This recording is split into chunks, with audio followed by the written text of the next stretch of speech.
मुंबई महापालिका प्रशासनाची कोंडी होणार आहे।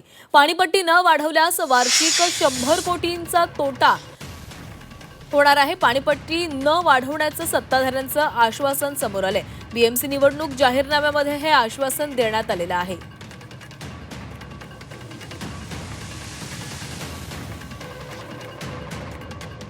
मुंबई महापालिका प्रशासनाची कोंडी झाली आहे, कारण पाणीपट्टी न वाढवल्यास वार्षिक 100 कोटी तोटा होणार आहे। त्यामुळे पाणीपट्टी न वाढवण्याचं सत्ताधाऱ्यांनी आश्वासन दिलेलं आहे। बीएमसी निवडणूक जाहीरनाम्यामध्ये हे आश्वासन देण्यात आलेलं होतं।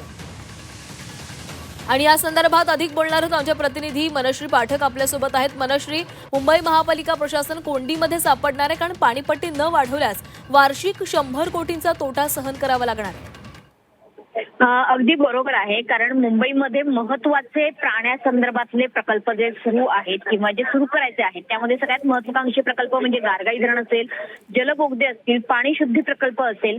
तर अशा प्रकल्पांना नेमकं पैसा आणायचा कुठून असा प्रश्न आता प्रशासनाला पडलेला आहे, कारण 2022 पासून पाणीपट्टी झालेली नाहीये। खरं तर मुंबईकरांना आकारण्यात येणारी जी पाणीपट्टी आहे ती दर ठराविक काळाने 8% वाढ केली जाते त्यामध्ये।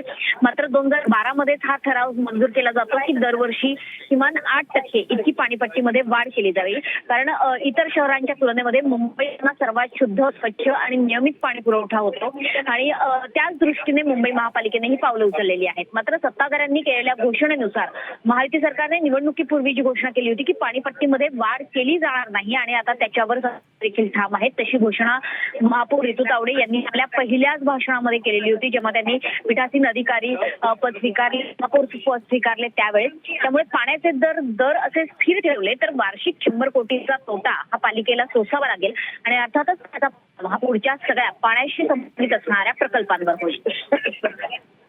नक्कीच मनश्री, धन्यवाद दिलेल्या सविस्तर माहितीसाठी।